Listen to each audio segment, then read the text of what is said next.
Hello, this is Jane from the Understudy, and this is my sample design portfolio. I created it for students doing A-level drama who might be using our resources and have been asked to create a design portfolio as a part of their exam preparation. I chose Macbeth because it's a play that most people know. It's not a play that's on your syllabus, so it's not going to give you ideas that you feel you need to steal or you should steal, or if your ideas are in contrast with those, you're worried that yours ideas are wrong. And I also chose it because I recently did my own production of Macbeth, so I had most of the work done already. You don't have to create a design portfolio. This is just something that I like to do as exam preps, that I've got very clear ideas of, my students have got very clear ideas of what they would do in their production of the play, so that when they answer exam questions, they've really thought through all their design ideas. So this first exercise that I've suggested that you do, color, symbol, image, is a visual thinking routine. I chose white for my color. I know black and red are often associated with Macbeth, and I did use a lot of black and red in my production, but I chose white as my color because I like the idea that it's about corruption of the mind. How Macbeth, once he is sullied, once he's dirtied, once he's dipped that white cloth in red blood, he can never turn back, and that's something that infiltrates my design throughout. I selected the symbol of a gold crown as it represents the ultimate goal that Macbeth believes he wants, but then that's not enough. He feels he's not safe and he needs to keep going and keep murdering and keep getting people out of his way. And then I chose the image of a crown in a pool of blood to represent the way that once he will do anything for power, spill as much blood as is needed, which comes from that blood will have blood, on this page. So another visual thinking routine is word, phrase, sentence. The word I chose is power, because Macbeth is hungry for power. He's drunk on power. He just keeps wanting it and needing it and thinking that he's getting more. And the whole idea of the powers of the witches, supernatural power, what role is that playing? I became very interested in the witches. I really wanted them to play a crucial role in my production. The phrase I chose is full of scorpions is my mind, because I love that idea. I love the natural world infiltrating Macbeth's mind. That was another thing that I became very interested in, is the natural world versus man's constructed order. But I love these like little poisonous, stingy little insects. I don't know what, they're not insects, whatever they are, reptiles inside his mind that are out of control, that he can't get rid of them, like he's going mad, like he can't control all the dark things that he's thinking. And then it will have blood. They say blood will have blood is my favorite line from the whole play. I love the rhythm of it. I love the image of it. I love the image that once you start to spill blood, you cannot stop. You have to keep doing things to try and get rid of that person because they might know, and get rid of that person because they might stand in your way. So once you start doing these evil things, it's like a snowball. It just keeps rolling and rolling and rolling. The 5 senses exercise, here are my little drawings. You don't need to be good at drawing to do this.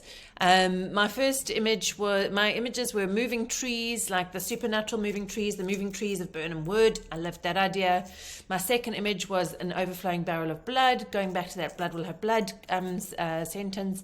And then my third idea was man being controlled by lightning, like a man being controlled by supernatural powers, this dangerous world. Lightning obviously plays quite a strong role in the first few scenes with the witches, so it really is kind of evocative of them. My smells I went for were blood, earth, and smoke. And earth started to play an important role in my design. It was more in my concept because I couldn't do it on stage because of the restraints of the project that I was doing. But in your piece, because yours is a theoretical production, you could easily have a stage covered in blood. I ended up, and I'll tell you about it just now, I used sort of flower petals and ash instead of earth. But I wanted this idea of these witches emerging from the earth. Smoke just seemed to be like, again, associated with the witches, with fire, with the dark cavern that they perhaps come from. The tastes I went for were wine, earth, and blood. I like the idea of wine because Macbeth is almost like drunk on power. The banquet is fueled by wine, and like he might wonder. He says, "Fulfill my cup." Like, is he drunk? Is he seeing things? Is he seeing Banquo's ghost? Is he seeing reality? Wine is red, sometimes associated with it looks like blood, communion. That idea of all those kind of images seem to lock in together for me. And then the sounds I chose were earth quaking, like the whole world is breaking open, and once it breaks open, you can't sew it back together again. Things are falling apart. Things are pulling apart. Things that can't be put back together. Glass breaking as well, that smashing of glass, the smashing of the natural order of things. And nails on a blackboard, because that's such an unbearable sound. And I wanted this kind of to explore the way that the world becomes unbearable for Macbeth and for Lady Macbeth. So my concept that I then came up with, not just from those three things, but from thinking about it, knowing the production for a long time, and finally getting my chance to do my production of it, and having seen many productions of it. And this is perhaps something that's slightly different about Macbeth, maybe to some of the plays that you've studied, in terms of the fact that, in a way, when you do Macbeth, you do want to do something different. I don't want to set mine in the Scottish Highlands, because I feel like that's been done and done and done. When a play is 400 years old, I do want to do something different to what's been done before. But Cambridge will warn you against doing something just for the sake of being different. So I wanted my piece to be kind of both contemporary and not of a time and place. So a lot of their costumes are quite contemporary, but we're going to use swords. And there is a kind of slight influence of Japanese in there in the kinds of weapons that we use, but that was actually more a practical solution than anything, and a need to decide on what kind of swords to use and what we could access. But essentially, let me rather start with what I meant my concept was. I used to have this dream about children being buried underground in the earth, and they were trying to crawl out. And that kind of gave me my image for the witches. And that's where my whole concept came from, was that the witches were this chorus of evil that were controlling Macbeth. And I wanted to explore the way that their world, and they associated with the natural world, with the earth and the dirt and the corruption, and their world in conflict with the natural world, the natural order that man has put onto the world. So I wanted to explore both natural imagery and kind of ordered man-made imagery, man-made ideas of order and structure and hierarchy and being king. That's the thing we made up. So that's where, like, the witches decide to play with that. Like, they're just playing a big game. That's essentially what I wanted to play with. The witches being very powerful. The witches being a chorus was my first idea. I wanted to have lots of them. I ended up with 9 because of numbers in my cast. And so I like the idea of them being in groups of 3, because I like the number of 3 for witches. 3 is, I don't know, always a strong number, and maybe feels a bit evil in a way. And then I liked those kind of pagan images of stick crowns, and so the crown being associated with the natural imagery that the witches are associated with means, like, did they crown Macbeth? Who crowned Macbeth? The idea of fabric being dipped in blood and mud, their costumes, that all sort of comes through in my design concept. So my design concept was very quite abstract. But I wanted to do something a little bit different, coming all from this idea that blood will have blood, that once you start experimenting in this dark world, you can never return. Once you break something, you can never put it back. That's my idea. So I'm starting with costume design because my first idea came from the witches, and the idea, I loved this picture that I found online of these women wearing like distressed nightgowns, and I decided to go with pajamas. I had this idea once because my witches were children, of them kind of wearing pajamas, and there was a Macbeth where they did the Macbeth witches as children in pajamas.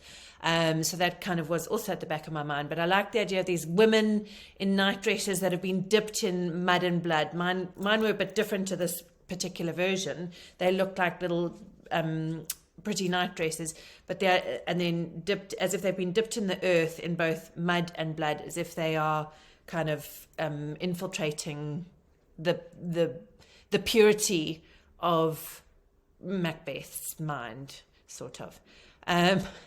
Sometimes you struggle to articulate yourself, and I am a good example of that. So they're the kind of the night dresses as they were, and then I also wanted to have them like kind of evil and dark, and so gave them, like, they had lots of like dreaded hair and these little hand warmers and things to kind of add to the costume design of that. we experimented with a lot of different makeup looks like this and ended up with something that was actually very smudgy black. But I wanted the idea that it looked like they'd just emerged from this muddy earth or this ashy earth, as if they'd been burnt in a fire.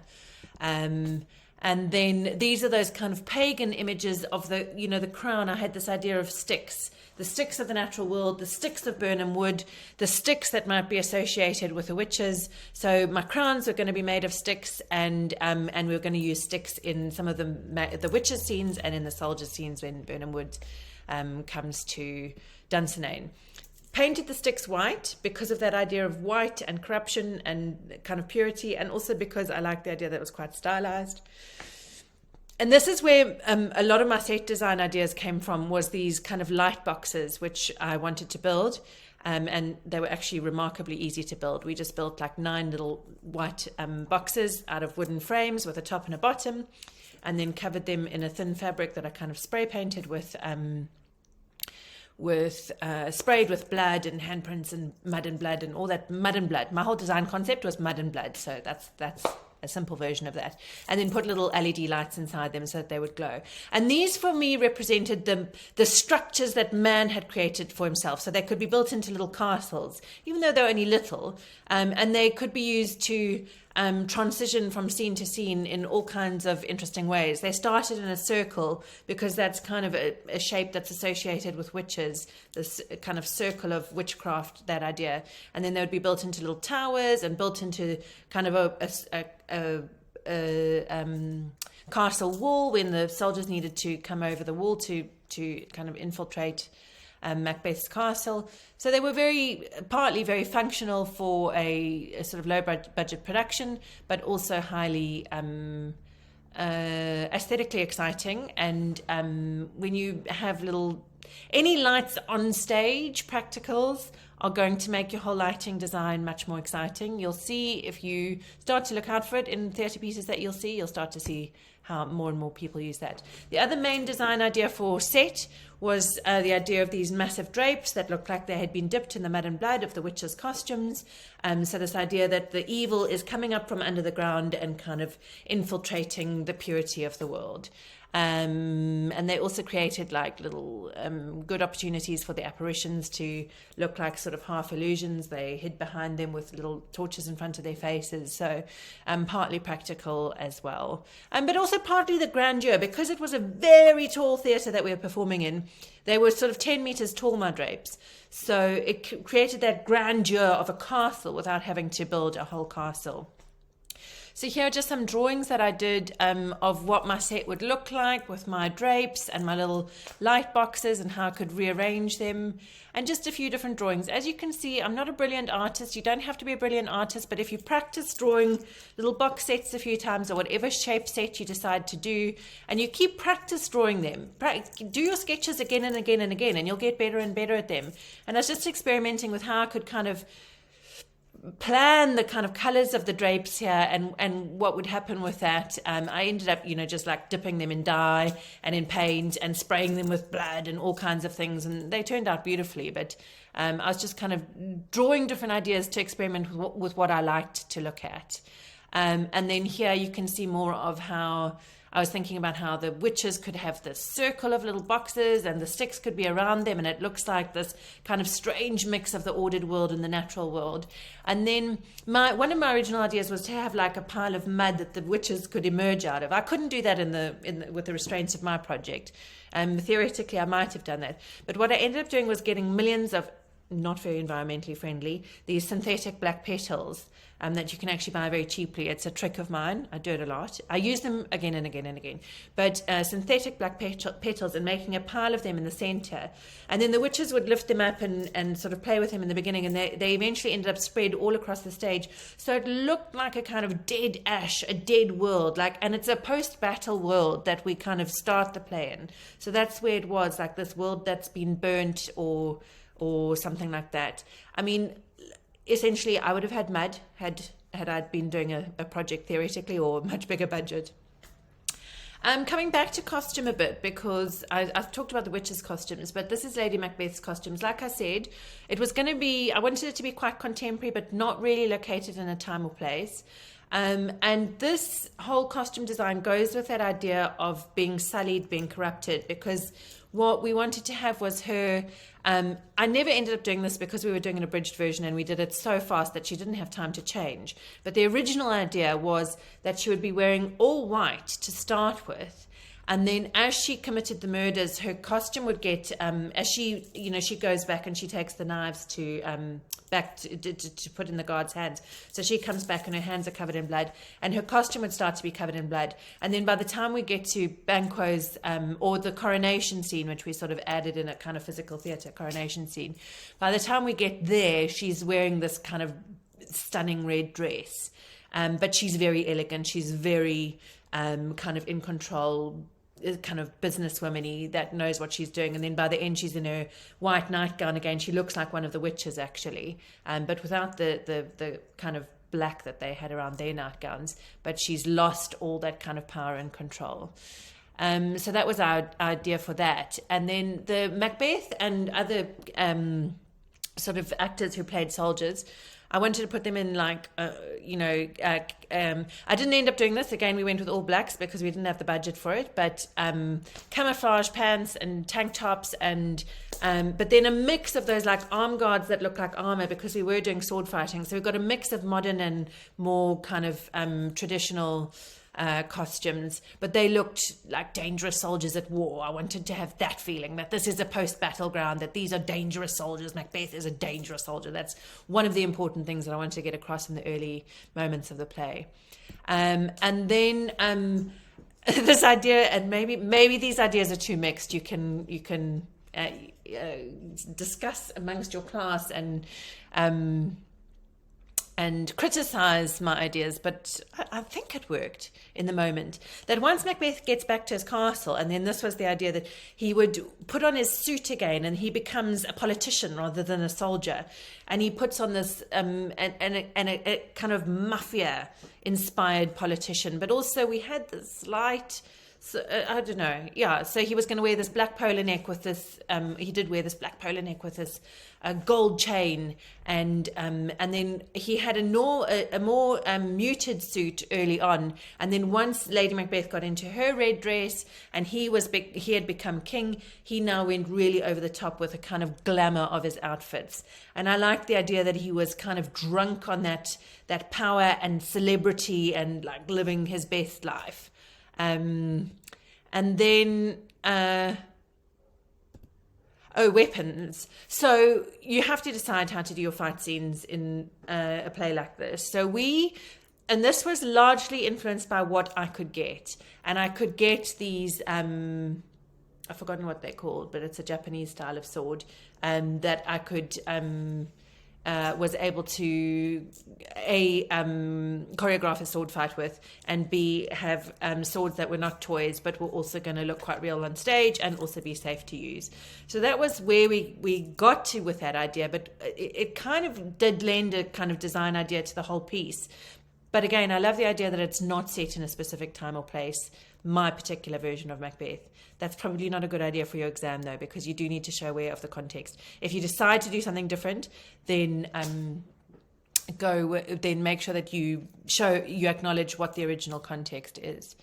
And then into my sound design, I don't know if my sounds are going to play in the recording.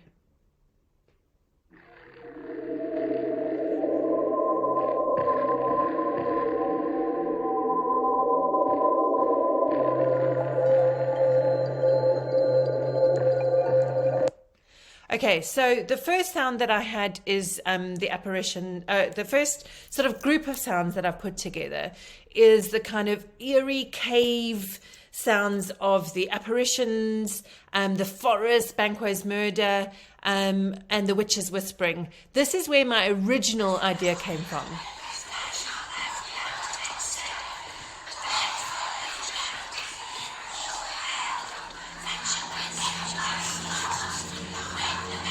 So what we did was we just layered lots of lots of witches whispering those various lines, some of the sort of rhyming couplets, and we did it again with the double toil and trouble lines because I didn't want to actually use those because they sound, I don't know, a bit overused nowadays.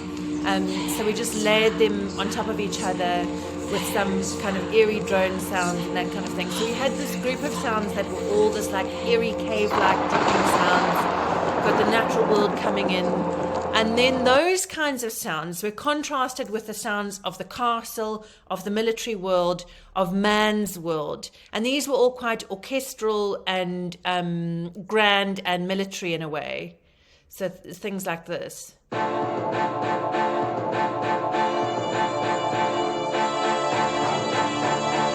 So those would allow for quick entrances and exits and soldiers coming and going. Because ours was an abridged version, our scenes changed quite quickly. With similar heroes, Duncan's heroic arrival at the castle. And then when we added in this kind of coronation scene where Macbeth and Lady Macbeth came in and just sort of waved as everybody bowed to them just before Banquo makes his speech about that, you have it now, thou has it now. And Macbeth, Banquo is starting to suspect him. It's just before he kills Macbeth.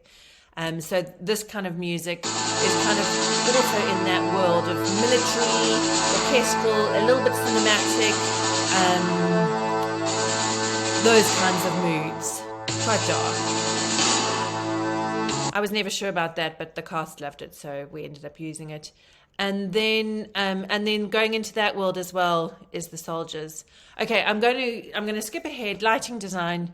I just picked out some images that were inspiring my lighting design rather than showing you pictures of my thing, because you can't show pictures of yours. You can just, I'm trying to do it the way around that you're doing it. So I loved that top right image, top image of the light, the overhead light, the down light with all the witches in a circle. That was my idea, was there'd be witches in a circle kind of looking down at that. Very cold blues for the forests, the witches, the ghosts. It was always going to be those kind of cold blues. And I love putting a little candle lantern against a sort of blue night scene. So that Banquo would carry that just before he was murdered to like warm him up and then really kind of emphasize that death, that putting out of the light. And then we wanted to use, when we were inside Macbeth's castle, contrast that with kind of warm embers, but make them kind of gloomy and dungeony, so that it was like we were always in these this very dark castle where light never comes in and where it's a very cold place. And then there were some kind of inspirational images for the hand washing scene or for the dagger scene where we had very specific lights shining down. I'm going to rush through these. Side lighting became important for us because we, for example, I would have the witches carry Banquo off, and they would just carry him off into this kind of tomb that was just had a light shining out of it, so that it became a very dramatic scene of that kind of going into the next world. I love this image of these kind of single spotlights for the soldiers when they're coming out of Burnham Wood. We never quite made it happen as well as that. But the idea is that the lighting was very dramatic. There will be moments that you've obviously got to light the faces of the actors, and that's the most important thing. And I always end up doing that first round of my lighting part. I do because for the sake of drama, and then when I watch the actors in place, I'm like, okay, let's just put more face light on them. But largely, they were quite dramatic ideas. I fear I haven't done my lighting designs as well as I could in terms of talking through them, but I'm also anxious that this video is very long. So those were my ideas. Hopefully that gives you a sense of what you could do for your ideas for your play. And if you do a presentation like this, it can take you, 25 minutes to go through, or shorter if you're not as talkative as me. And then you've at least thought through everything that you've thought through. Obviously, it takes much longer to prepare, but at least then if you get a design question, you've got lots of ideas and you've practiced articulating your thoughts. And then once you get to writing them down, maybe they'll be even more eloquent in the way that you explain them. Hope you enjoyed. Thank you.